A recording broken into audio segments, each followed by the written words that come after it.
vieram para ficar, por isso, investimentos nestes setores não param de crescer. Afinal, o que são criptomoedas? Como investir e quais os riscos e oportunidades que elas apresentam? As suas respostas estão no BMC Day, Criptogames e Blockchain. No dia 2 de agosto, aprenda como surfar nos movimentos do mercado com quem investe na prática todos os dias. Um evento ao vivo e gratuito para investidores iniciantes ou profissionais que queiram saber mais como surfar nas oportunidades do universo digital. Para participar, escaneie o QR Code que está aparecendo aqui na sua tela ou acesse bmcnews.com.br/bmc-day.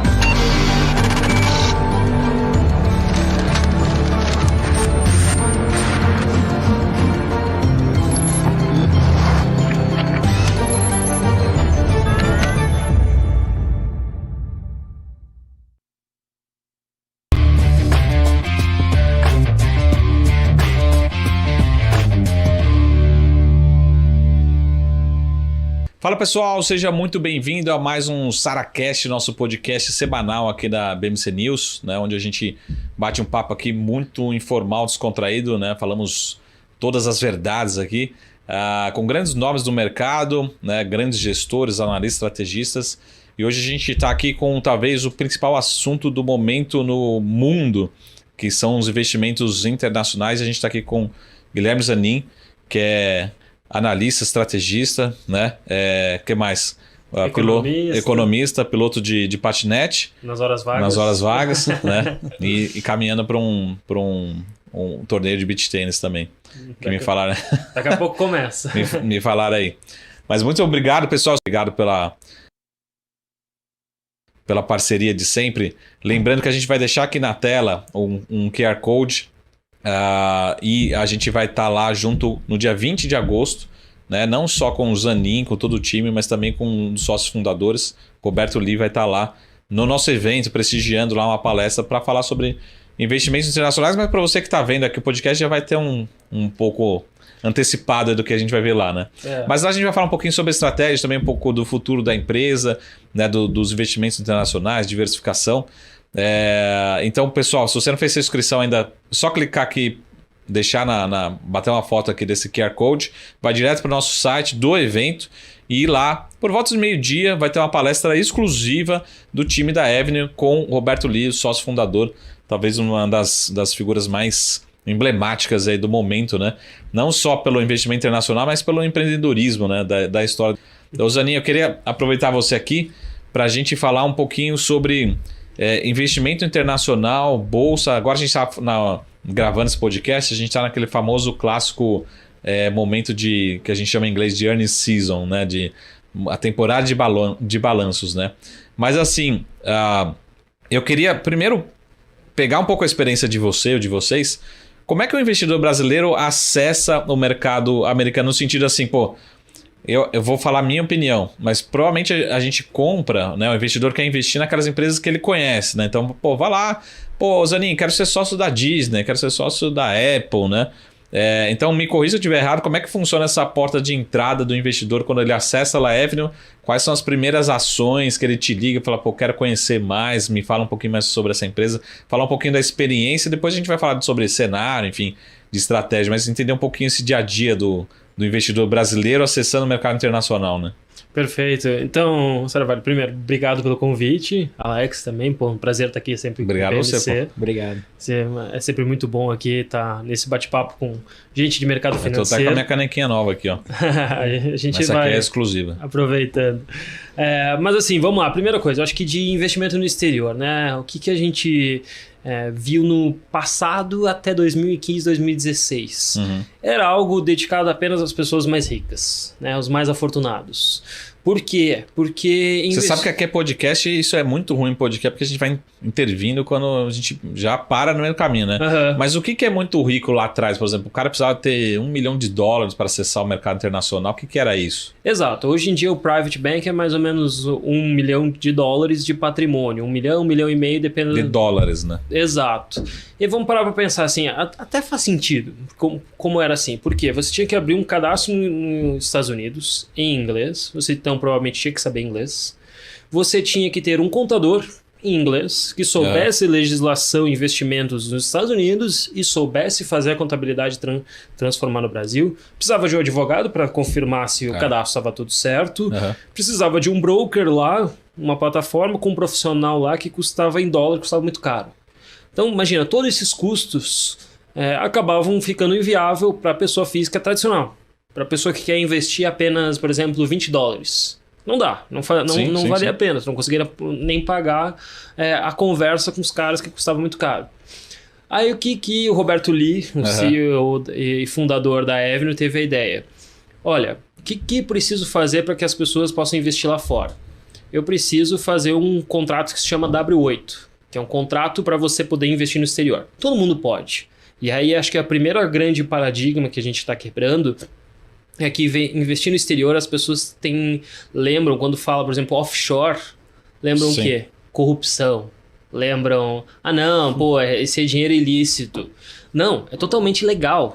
É só procurar um contrato chamado W8, que é um contrato onde você vai investir no exterior. E o que ele fez? Olha, transformou aquele contrato em português e online. Ele já tinha expertise de abrir corretora, já tinha aberto a WinTrade, a Clear. E disse, olha, qualquer pessoa vai poder investir. Eu acabei de fazer um cadastro muito fácil. Então, quem, por exemplo, abre uma conta no exterior via Avenue, abre um cadastro em menos de 5 minutos. É extremamente fácil, todo em português. E aí você vai ter acesso a um home broker, que é uma plataforma de investimentos, que é inspirada nas plataformas brasileiras, que é a experiência do lead plataforma brasileira, para tentar tudo que tem nos Estados Unidos transformar de uma forma mais viável para o brasileiro. Então a gente já começa apresentando as principais empresas do mundo, hoje é Apple, Microsoft, Google, Nvidia, Tesla, você já tem na sua plataforma, mas além dessas tradicionais, a gente tem um universo que a gente fala de mais de 8 mil ativos. Imagina, né? O brasileiro sai de 400 ativos no Brasil, praticamente commodities e banco, e de repente vai do aquário brasileiro, vai para o oceano de 8 mil oportunidades, que vai de biotecnologia, vai de setor de cybersecurity, vai cannabis, vai empresas psicodélicas. Tem tantas opções que as pessoas não sabem e que elas podem investir exatamente igual comprar uma ação da Petrobras ou da Vale. Uhum. Bom, nesse horário a gente não pode falar sobre investimentos em cannabis, né? Depois a gente deixa a partir do outro horário. Mas só para entender um pouquinho, não sei se você tem esse número, mas entender um pouquinho a alocação, né? Porque provavelmente o investidor brasileiro, ele vai alocar nos Estados Unidos ou lá fora, vão para as empresas mais conhecidas. Mas provavelmente hoje, né, como até a sua própria função de todo o time, né, de apresentar também um leque, como você falou, de 8 mil oportunidades. Né? Então você, os Estados Unidos não é só Apple, não é só Tesla, não é só Disney, não é só Coca-Cola, mas a gente tem só de ações, mas tantas outras ações, ETFs, fundos, enfim. Como é que tem sido essa diversificação do portfólio ou ainda é muito concentrado nos grandes nomes, vamos dizer assim, dentro da base da Avenue, né? Assim, hoje, a gente fala até porque a gente tem dados da Ambima já do mercado local e internacional, a gente consegue, com pelo menos os nossos players que são os custodiantes, né? E olhando mesmo a base interna da Avenue, é natural que tenha muito mais empresas de tecnologia tradicionais. Tá? Eu acho que assim, o primeiro movimento que a gente fez, na verdade, foi abrir o investimento exterior para qualquer pessoa. A partir de $20 a pessoa já consegue investir. Então, é um investimento mínimo considerado baixo e a pessoa já está aplicando no exterior.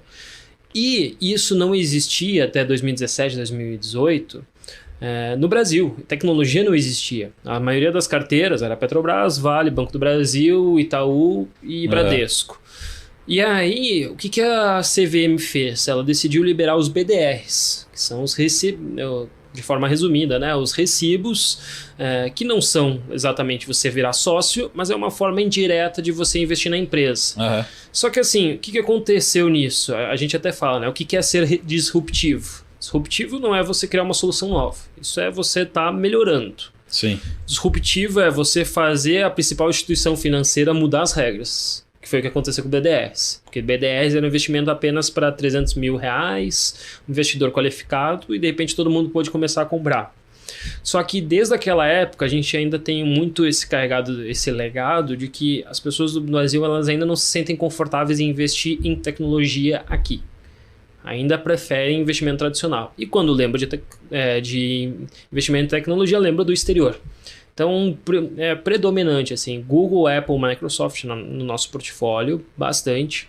A gente tem bastante ETFs diversificados, mundo.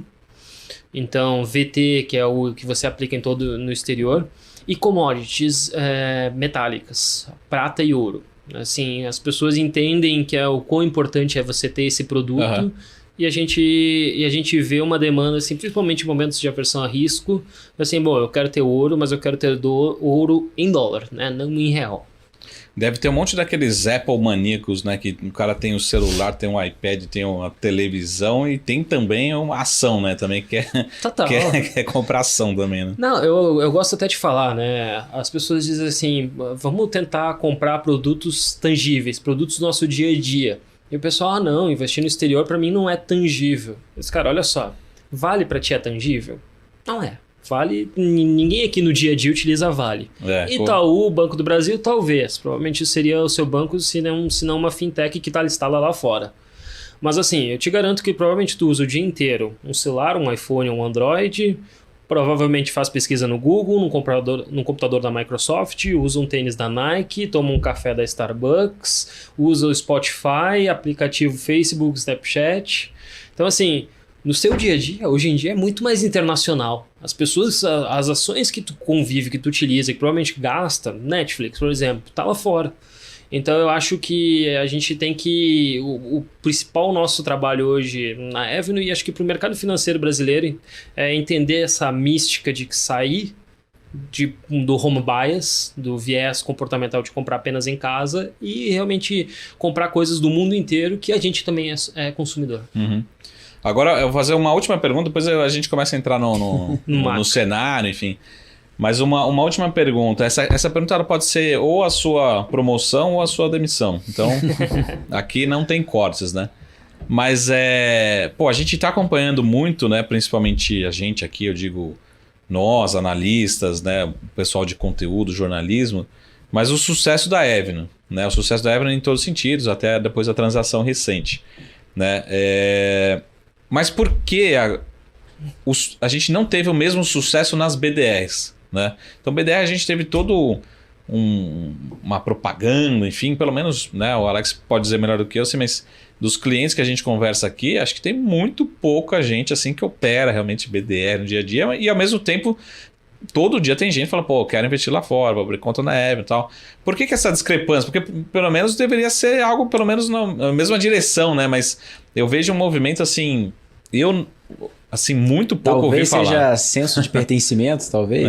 Acessar diretamente o mercado americano. Mas você tem uma justificativa, de novo, ó, cuidado com a resposta, que pode ser a promoção ou a demissão. Né? O time me ligou e falou assim, ó, vamos ver avaliar. Vamos ver essa resposta. Vamos testar. Mas na prática, minha opinião, Zaninha, assim, o que você acredita, né? Então, eu acho que assim, o órgão regulador, quando liberou as BDRs para o público geral, eu acho que ele sentiu exatamente o crescimento da Avenue nesse mercado e da relevância e da importância que era começar a dar acesso a outros produtos. A gente vê mesmo corretoras oferecendo fundos no exterior, fundos de investimentos para aplicar no exterior aqui no Brasil e outros produtos como COI e outras plataformas que não é investir no exterior. E eu acho que o brasileiro entendeu que não é o produto em si, Google, Apple, Amazon. Porque isso você pode comprar através de um fundo, através de um BDR, através de um COI. Mas como falou o Alex, de repente assim, você realmente pertencer, ser realmente sócio da empresa, ponto 1. Segundo, você ter recursos no exterior. Eu acho que esse segundo fator, que é você ter recursos no exterior, que faz as pessoas ir para fora. pelo mundo de oportunidades e por você estar alocado lá fora. Porque daí você não tem aquele risco país. Você está deixando na maior economia do mundo, que mais representa, protege as instituições, a propriedade privada. Você tem uma segurança, até no ambiente que a gente vai viver aí, político, incerto, um cenário conturbado econômico. Ok, pelo menos eu tenho um produto lá fora. Então eu acho que é uma mistura de pertencimento, poder da moeda, talvez defasagem do governo. Se o governo tivesse, se a B3 tivesse liberado talvez os BDRs antes, hoje a Avenue não seria isso. Talvez as pessoas realmente teriam 50-50. Sim. Mas depois que elas aprenderam que podem aplicar lá fora, não tem por que você comprar um genérico quando você pode ter o original, que é muito melhor. Muito bom. Aprovado? Se na semana que vem ou no mês que vem a gente não tiver um podcast de novo com o Zanin, você já sabe o que aconteceu, né? Não, vai ter. Pode ser que ele tenha sido promovido também, que tá inacessível, né? Também pode ter sido isso também. Mas vamos falar um pouquinho aqui de cenário de estratégia, que acho que é o grande assunto agora de 2022 e talvez 2023, né? Que é esse cenário que a gente está vivendo de novo. Inclusive hoje a gente está gravando, essa semana tem reunião lá do Banco Central americano, mas sempre aquela pergunta, né? Será que... A gente discute muito isso aqui, será que a Bolsa Americana, o S&P 500, que é um dos principais índices, vem caindo, mas sempre aquela dúvida, será que chegou na hora de aumentar a exposição? Que tipo de recado você passa para o seu cliente, né? Ligou lá, fala assim, tá na hora de comprar já, vou aumentar a exposição, o que eu faço com o meu portfólio de ações, né, nos Estados Unidos? Porque até a gente está vendo a temporada de balanço, de certa forma tem vindo ok, assim, nada, nenhum desespero, vamos dizer assim, né? Sempre tem um ponto positivo e negativo, mas que tipo de recado você dá para o investidor que está escutando aqui o nosso podcast? Fala assim, Zanin, acabei de abrir conta, é a hora de acelerar, aumentar a posição, vou aos poucos, segura um pouco, enfim. Isso acho que todo mundo já está ciente do macro que a gente está vivendo nesse ano de 2022 lá fora, né? Sim. Então, vamos dividir essa resposta em dois fatores importantes. Acho que primeiro o momento atual das empresas e segundo, para quem está começando a investir ou para quem está pensando em aportar mais. Primeiro, o momento das empresas. A gente está vendo uma rotação grande de empresas de growth, crescimento, a qualquer valor, para valor. Até um gráfico que eu coloquei recentemente nas minhas mídias, que eu acho que para mim era extremamente importante, era as respostas dos CIOs com relação a quais os objetivos deles para os próximos anos. Qual que é as suas mídias? Deixe suas mídias aí. Como é que o pessoal te acha? Gizanin, Instagram. Gizanin, Twitter, Instagram. Com 2 N. Zanin, com N também é final também, isso, né? N no final. Zanin. Gizanin, todas as mídias. Todas as mídias. Mas o gráfico foi muito interessante, porque ele mostra o seguinte, o CIO agora, o objetivo não é CAPEX, não é investimento. E sim improve balance sheet, que é melhorar balanço. Então, assim, hoje, o que as empresas estão fazendo? E a gente já começa a ver o primeiro movimento aconteceu nos unicórnios, que é um pouco de demissão em massa, layoff. A gente já começa a ver diversas empresas que estavam encontrando ator de direito rapidinho, de repente começaram a demitir e precisar o seguinte, vamos enxugar custo. Nesse ambiente mais instável, vamos aquela filosofia Lehman antigamente, né? Corta o custo é que nem unha, né? Tem que estar cortando toda hora. E essa é uma retórica que, sabe bem, já acompanha o mercado há bastante tempo, ela era muito comum em 2015, 2014, 2010. A gente, do nada, estava em 2020 em anos de bonança financeira muito grande. Juros baixos, estímulo monetário, Banco Central injetando dinheiro. Então, a gente tinha uma retórica que era cresça a qualquer custo. E agora a gente tem melhore, se torne eficiente. Porque quem não se tornar eficiente vai cair. E a gente já começa a ver isso nos balanços das empresas. Netflix já reportou e apresentou números ali que eles estão querendo diminuir, começar a gerar mais receita, gerar mais fluxo de caixa. A gente vê números, hoje saiu até enquanto a gente acompanhou pela manhã, gravando, Coca-Cola sentindo que consegue vender mais, mas que que as pessoas devem começar a comprar menos ao longo dos próximos meses, então eles precisam começar a enxugar custos. Neomart também, né? A inflação está elevada, McDonald's sentiu isso muito, também reportar o balanço hoje, e os custos, seja de funcionários, seja de insumos, estão elevados. Então eu acho que assim, o mercado já até refletiu bastante, mas acho que pode refletir por mais tempo, empresas sólidas, com bons fundamentos, com bons resultados, vão performar melhor. Uhum. A retórica no passado de que empresa que tem um discurso bonito, né, eu até brinco, né, fazendo uma alusão a bebidas, né, é hora de menos espuma e mais conteúdo, é mais resultado. Eu acho que essa retórica vai continuar por um bom tempo. Dito isso, para quem está investindo agora, a gente também tem alguns estudos que comprovam assim, você esperar, caso venha uma crise, e você comprar 6 meses depois que a crise passou, você vai ganhar menos dinheiro do que se você comprar ao longo de todos os meses. É o que os Estados Unidos chamam de dollar cost average. Uhum. Né? Você ir comprando ao longo do tempo. Isso se a gente estiver em crise. E pelos números que a gente está vendo, são números mistos, ambíguos, a gente tem alguma coisa negativa no radar sim, mas tem várias coisas boas. Então assim, a economia ela pode ficar um pouco mais estável, pode dar uma desaceleradinha maior, a gente pode ficar, mas eu acho que a gente está longe de ter uma crise. E para quem vai investir, não tenta acertar a crise. Até porque se você comprar em momentos ruins, ainda assim vai ser melhor do que se você tentar acertar exato o momento, porque ninguém vai acertar.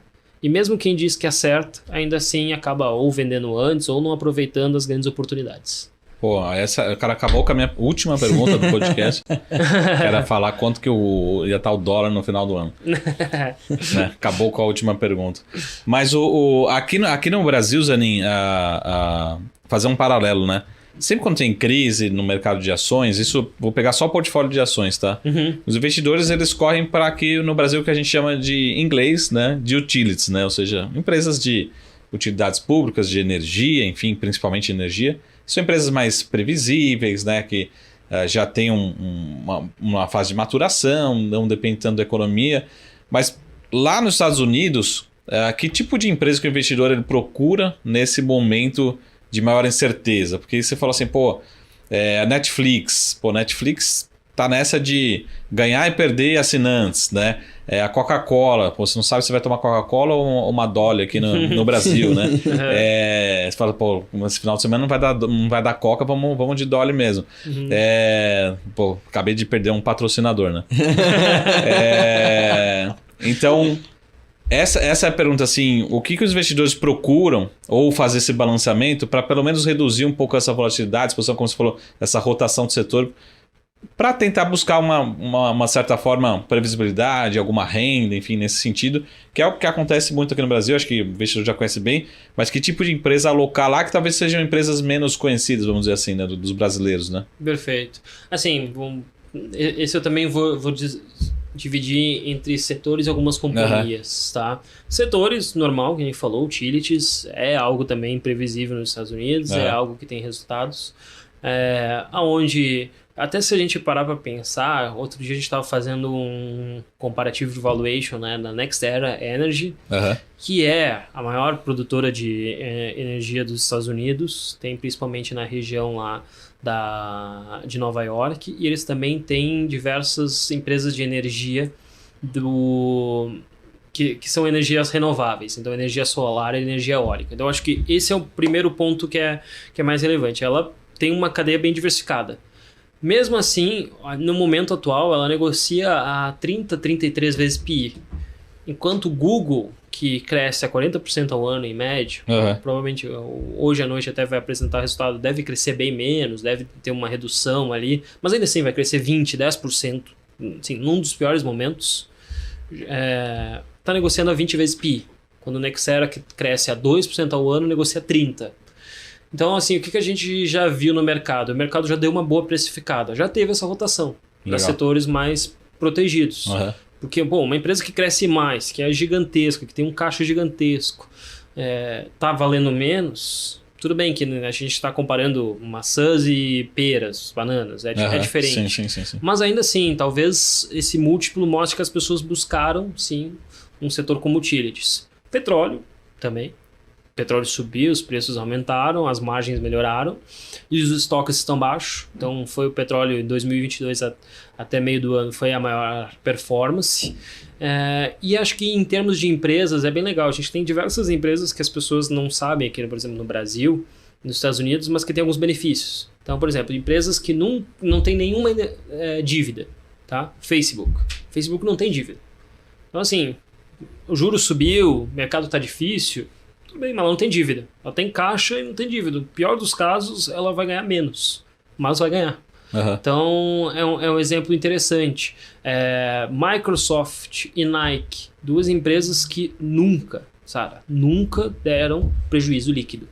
Em 2008, na crise, em 2001, na crise.com, em 2020, na pandemia, todo mundo parou de comprar tênis, ficando em casa. Nike deu lucro todos os anos. Microsoft deu lucro todos os anos. Então, é aquela história também, de novo, do menos discurso e mais conteúdo. A gente acha que as empresas agora elas vão ter que ser muito mais eficientes.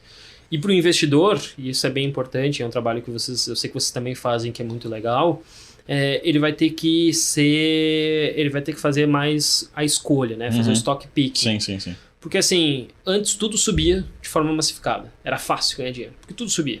Agora tudo caiu de forma massificada. O cenário ficou difícil.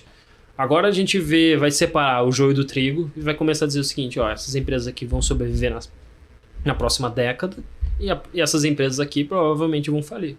Então eu acho que agora o investidor vai ter que ser bem mais seletivo na hora da decisão. Uhum.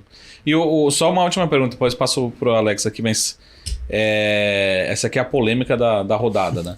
Mas o que evitar, né? E eu tenho um setor especificamente aqui, que eu não acompanho tão de perto assim, mas eu queria perguntar para você. Uhum. Caso não seja esse setor, depois eu vou falar qual que é. Mas o que evitar nesse momento, né? Em termos de setores ou ações, enfim, nesse momento de, vamos evitar empresas, como você falou, muito alavancadas, que tipo de empresa, né? De estrutura de capital, enfim, para a gente não ter posição. Saravalho, só para fazer um adendo que é interessante, porque quando a gente escuta, né, enfim, lê relatório, escuta o pessoal falando, fala, setor de tecnologia, juros subindo, né? Totalmente, né? Então, o que os analistas totalmente ao contrário, né? Ou seja, Google, né, as maiores empresas, Facebook, né, o Meta, é totalmente melhor do que está antes, enfim, em relação a valuation, preços muito atrativos, a companhia continua crescendo. E eu acho que seria mais ou menos nesse sentido, assim, o que o Saravalho falou, porque nem, às vezes, a gente está pensando um pouco fora da caixa, né? Um pouco fora do óbvio. Porque quando a gente pega essa relação de juros subindo, todo o cenário macro, o investidor fala, Alex, você quer falar aqui você está me ligando para falar de Google, para falar de Netflix, para falar de Nike? Pô, não faz sentido nenhum. Olha essa recessão, você tá maluco, né? O que tá acontecendo lá fora? Você não leu as notícias? Então acho que seria interessante também falar um pouquinho disso, né? Desse racional, né? Legal. Eu acho que assim, tem uma frase que uma vez eu li, não sei dizer quem é exatamente o autor, mas acho que foi muito inteligente. E aí eu fui verificar se era verdade ou não. Que diz o seguinte: everything eventually trades 10 times earning. Eventualmente tudo negocia a 10 vezes lucro. E aí eu disse, não pode ser verdade. Aí eu fui atrás. Google já negociou a 10 vezes lucro. Tá. Facebook já negociou a 10 vezes lucro. Tá se aproximando, né? E tá se aproximando. Facebook é o que tá mais próximo. 10 vezes lucro. Nvidia, que todo mundo fala, uma das maiores e mais gigantescas empresas, já negociou a 10 vezes lucro. Netflix, que foi uma das maiores altas, já negociou a 10 vezes lucro. Todas as empresas grandes que eu já vi negociaram a 10 vezes lucro. Itaú, 10 vezes lucro. Só fazer um filtro agora. Corre. Exato. Não, assim, a questão principal para mim dessa frase é que assim, todas as empresas, mesmo empresas boas, vão ficar baratas algum dia. Entendeu? Isso vai ser oportunidade. E é o que a gente estava falando. Então, Facebook é um exemplo que não tem dívida nenhuma. Então, no pior dos casos, se ela decrescer, ainda assim ela vai ter lucro líquido. Google tem 132 bilhões de caixa. Dá para comprar Itaú, que tem Avenue junto. Dá para comprar Itaú com Avenue.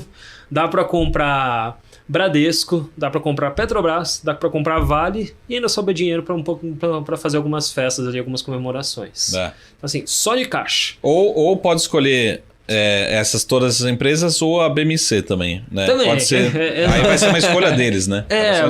Mas eles vão ter ou que leva negociar. 6 empresas ou leva a BMC, aí eles escolhem. Eu acho que o BMC tem mais potencial. Mas assim, o principal é que nem meio falou, eu acho que assim, é óbvio que a taxa de juros subindo é pior para o setor. E aí, assim, a resposta básica para essa tua pergunta seria qual que é o setor para evitar, seria tecnologia. Mas eu acho que o principal agora é evitar empresas com fluxo de caixa negativo. Sim. Para mim, esse é o fator importante. Como eu falei, é de tu ter um balanço sólido. Entendeu? Você saber que o juro vai ficar mais caro, a inflação vai ficar mais alta, todo mundo vai sofrer mais. Quem é que gera fluxo de caixa? Aí é uma métrica que não é nem lucro líquido, não é nem aumento de receita, é uma métrica para quem análise fundamentalista, quem não sabe está ouvindo, eu acho que é extremamente importante aprender. É fluxo de caixa positivo. Se tiver isso, a empresa vai aguentar nesse momento turbulento. Isso é só para reforçar. Facebook, fluxo de caixa positivo, Microsoft... Fluxo de caixa positivo, Google, fluxo de caixa positivo. Então, assim, um setor vai sofrer mais, o setor vai sofrer menos, alguma vai ter vantagem. Agora, assim, as empresas que a gente está vendo que estão caindo 50%, 70%, 80%, 90%, eram aquelas que tinham promessa, mas que hoje não tem fluxo de caixa, que elas vão precisar pedir empréstimo, que elas estão suscetíveis ao mercado, e é um mercado muito mais difícil. Então, o que tá fazendo as empresas caírem mais ou cair menos é exatamente isso. E as empresas que estão indo bem. Então, por exemplo, Coca-Cola é uma empresa que no ano está subindo.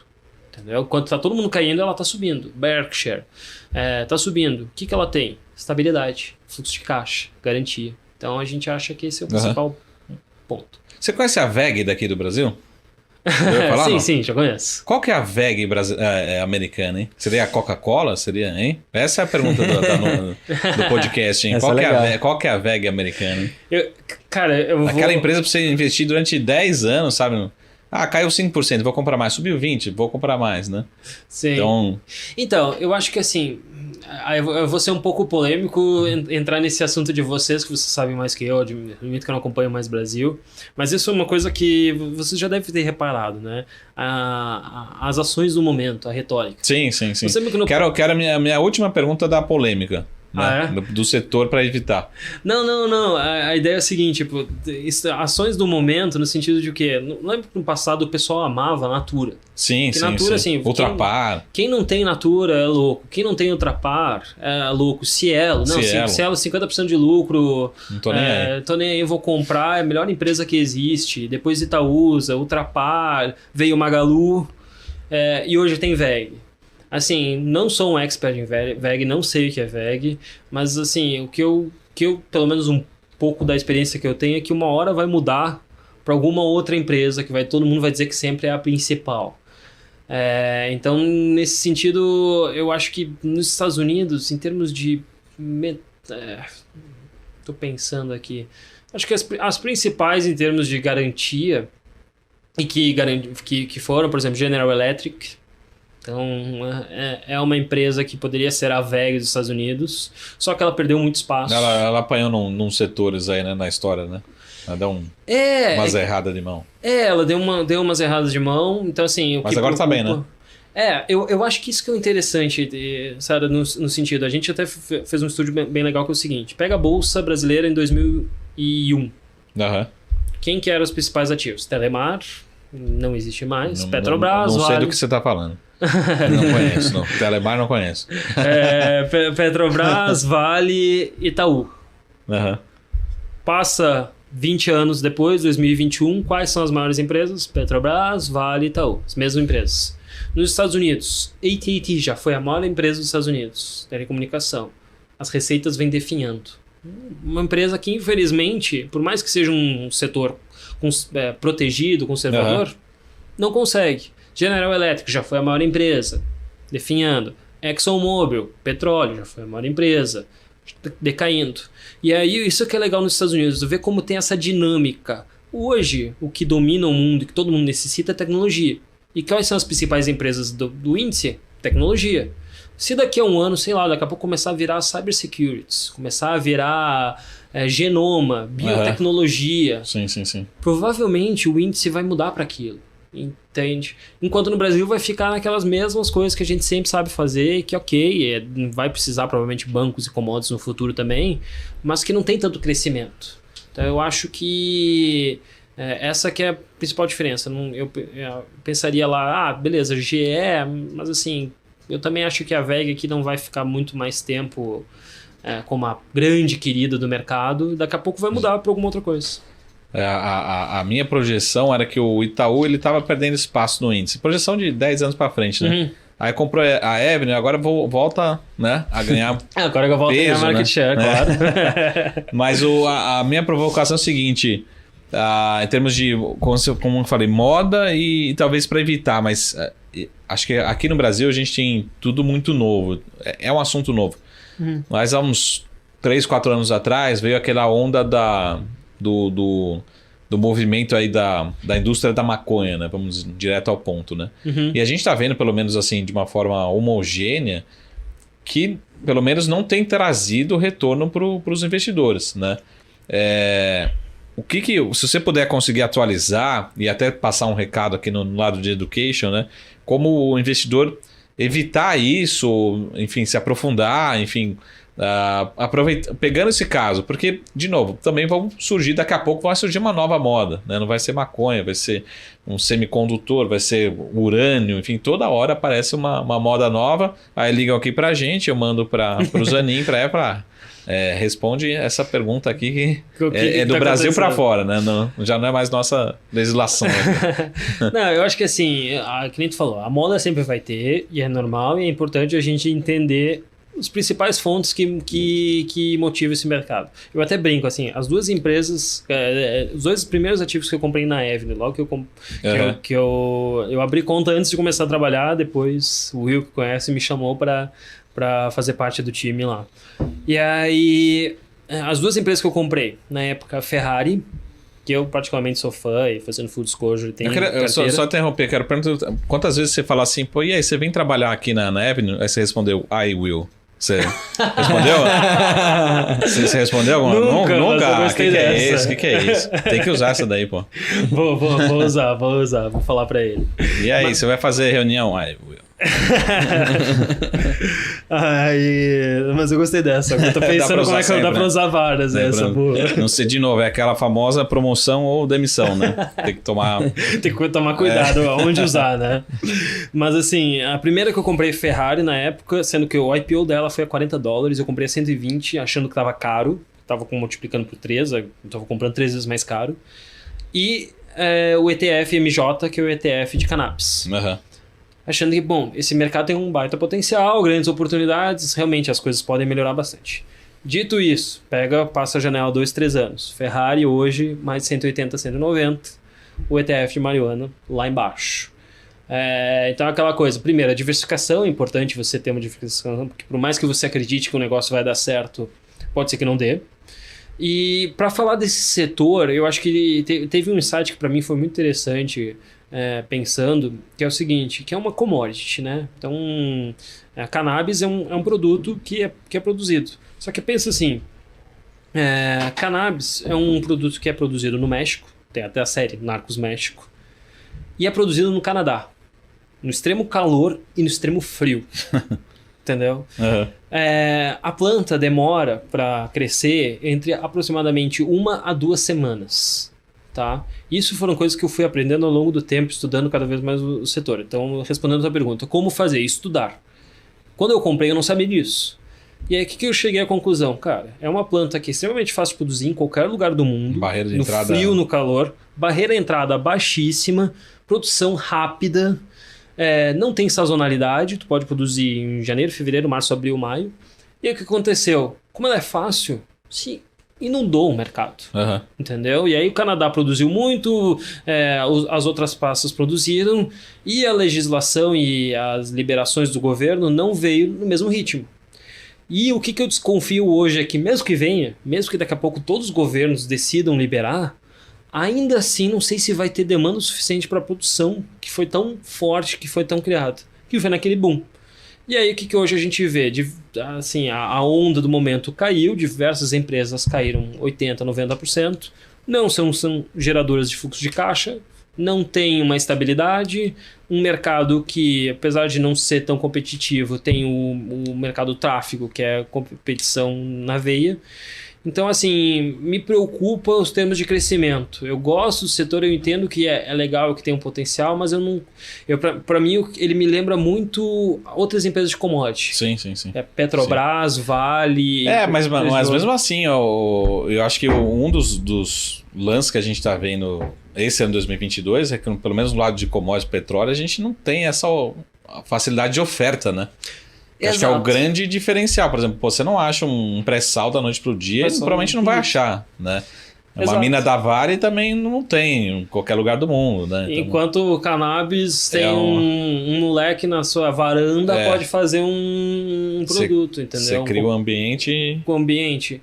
Então, acho que assim, isso é importante. E a segunda coisa, em termos de commodities, e por isso que a gente não gosta tanto desse setor de uma forma generalizada, é que eles são de price takers. Sim. Né? Tem o price giver e o price taker. Price giver é, por exemplo, uma VEG, que ela dá o preço do seu produto. Ou, por exemplo, a Amazon mesmo, que ela consegue dizer o quanto que vai ser o produto, ou o Walmart, ela dá o valor. Sim. Já empresas de commodity, Petrobras, Vale, BHP, lá fora, a gente tem diversas empresas nesse setor, Chevron, ExxonMobil, todas elas pegam o preço do mercado, pegam o que está se negociando e elas ganham uma margem. Então, por mais que ela seja extremamente eficiente, que ela tenha uma margem grande ou pequena, ainda assim, o que vai depender é o preço da commodity, entendeu? E aí você não consegue, porque você tem que realmente entender um macroeconômico, você tem que entender a commodity em si, tem que estar acontecendo tudo. É muito mais difícil, e mesmo que a empresa seja muito boa, se o preço da commodity cair, a ação vai cair. Então eu acho que a cannabis veio com isso, com uma commodity que sofreu muito, que se enxurrou no mercado, e por mais que a empresa seja extremamente boa, eficiente, que esteja ganhando mercado, abrindo lojas, trabalhando com medicinal e tudo mais, ela não consegue ganhar mais porque o mercado não está a favor.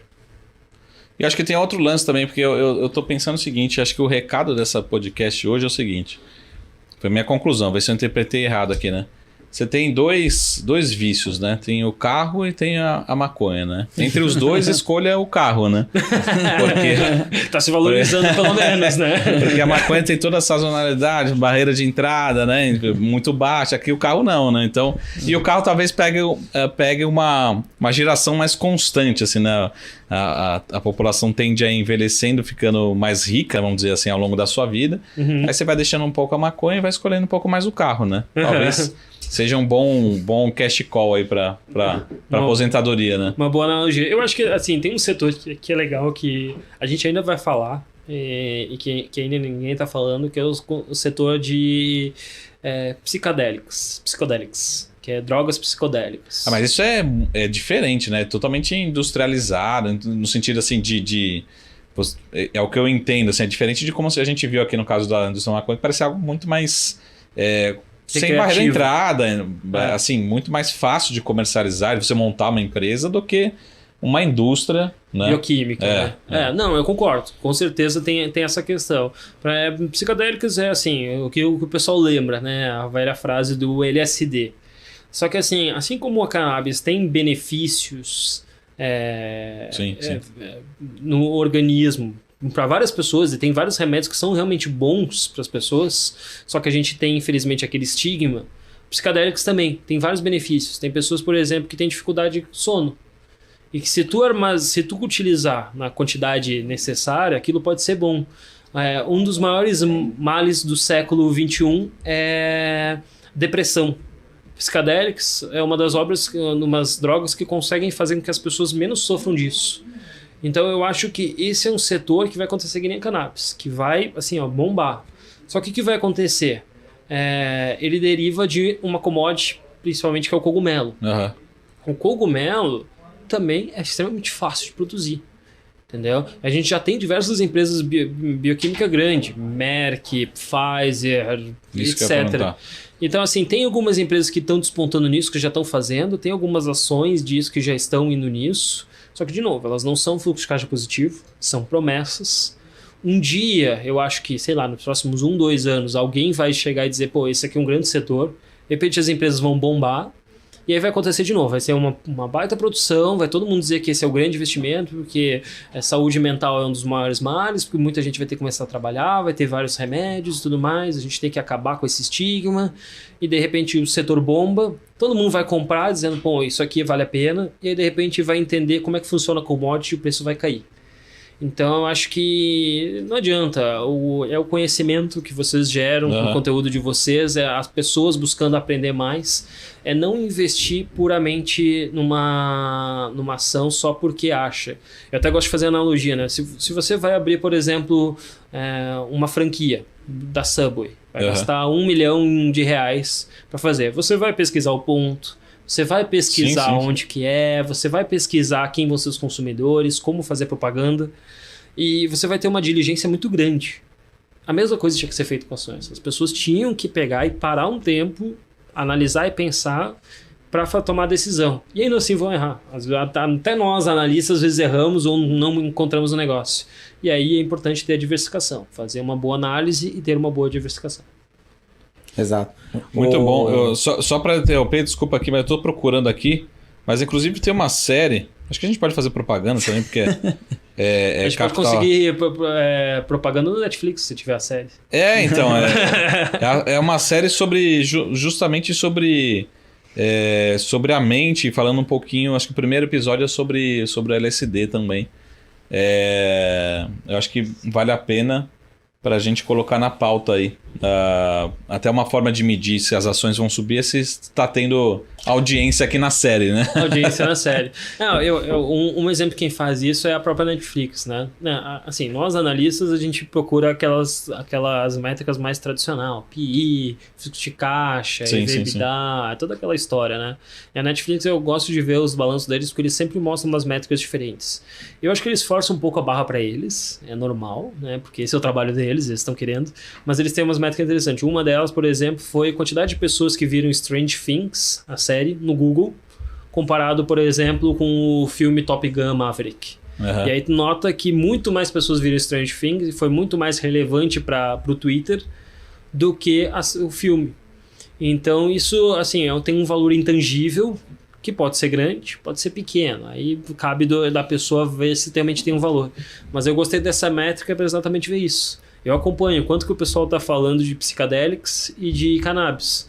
Tu começa a ver um pico de buscas no Twitter, pico de buscas no Google, tu sabe que provavelmente isso vai impactar de alguma ação. Sim. Mesmo que seja errado, mesmo que seja feito manada, mas acontece. Sim. Muito bom. O Alex estava pesquisando Ferrari esses dias aí também. Eu acho que era coincidência. Não, o pessoal já está esperando o bônus, já está pensando onde que vai adicionar esse valor. Exatamente, né? Vai para onde.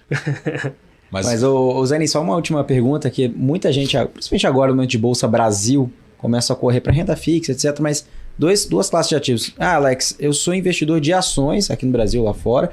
Aqui no Brasil eu estou trocando, né, tirando um pouco de small cap, indo para ações mais previsíveis, blue chip, que é o flight to quality, né, indo para dividendos.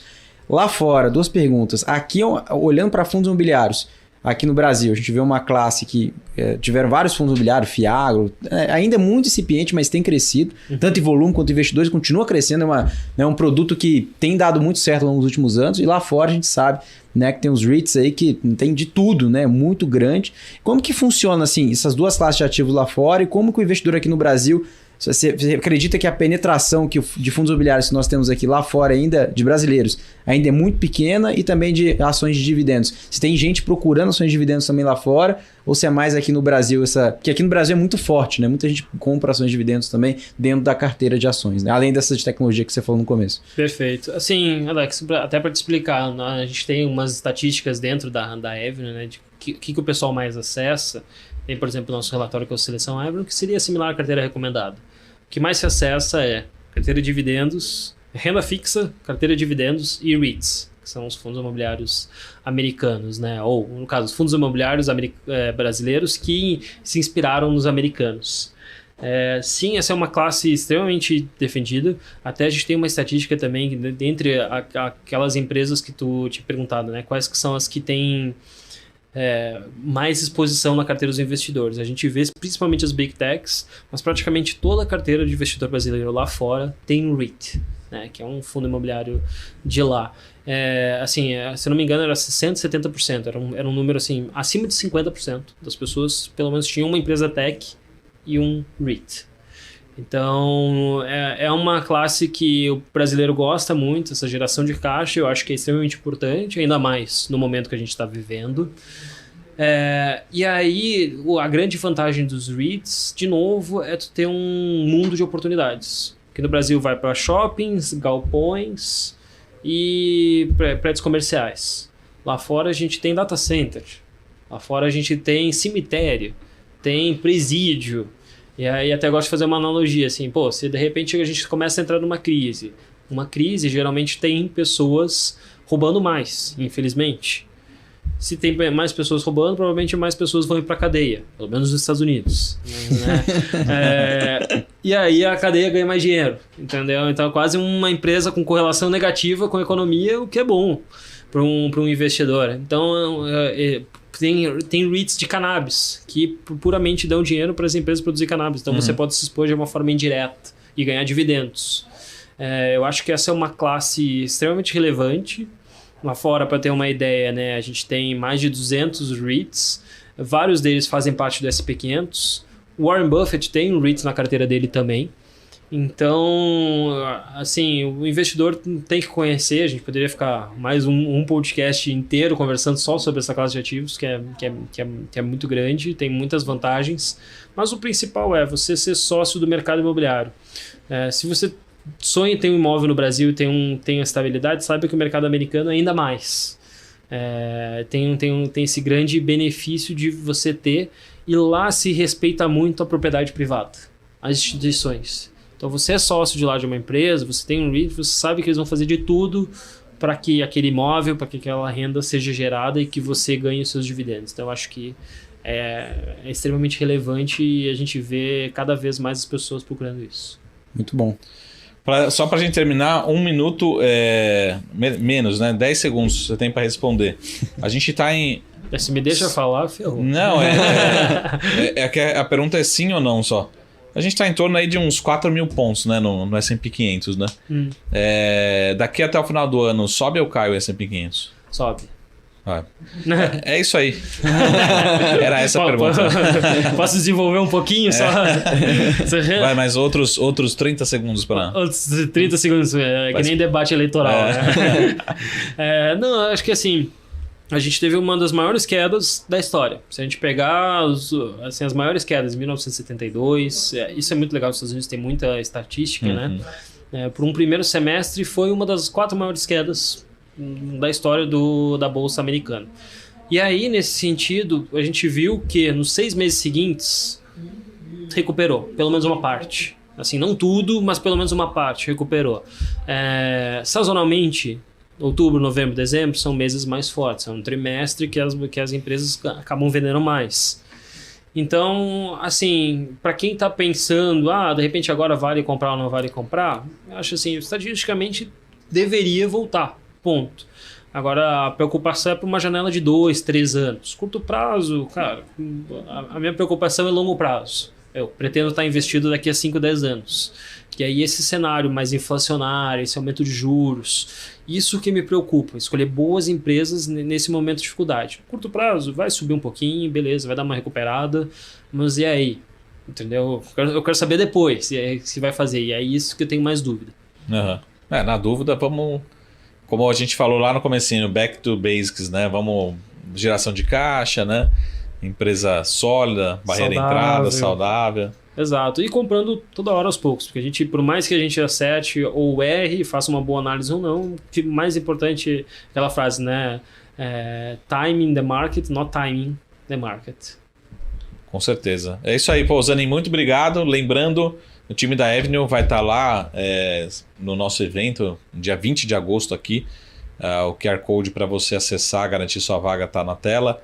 Então a gente vai ter uma palestra lá exclusiva com o time da Avenue, falando um pouco de tudo que a gente conversou e também falando um pouquinho sobre toda essa experiência, o futuro também da empresa, dos investimentos internacionais. Então, Zanin, muito obrigado. Imagina. pelo bate-papo. Vamos ver se o Zanin vai voltar aqui, né? Ou qual que vai ser a promoção que ele vai ganhar. Acho que ele vai ser promovido, né? Acho que a resposta aí foi muito boa. Que bom. Mas obrigado pela presença de sempre, pela oportunidade. E a gente se vê em breve aqui no próximo SaraCast. Com certeza, pô, vem visitar ali no escritório, tá sempre um prazer conversar com todo mundo aqui, teu time, Sara, também todo mundo da BMC.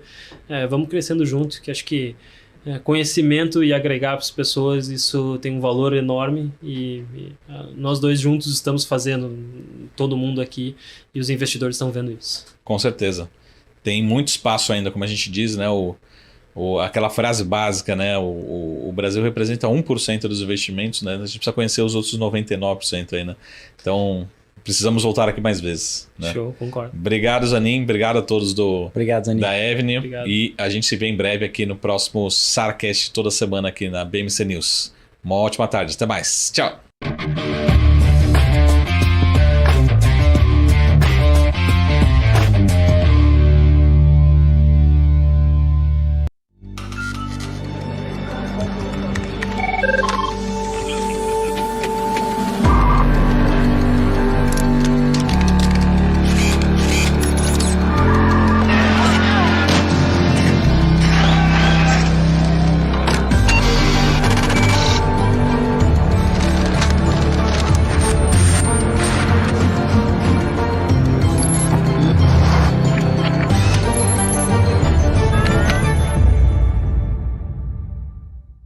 Em relação a esses cortes, né, tem que respeitar o teto de gastos, lembrando que a maior fatia aí do PIB é da educação, então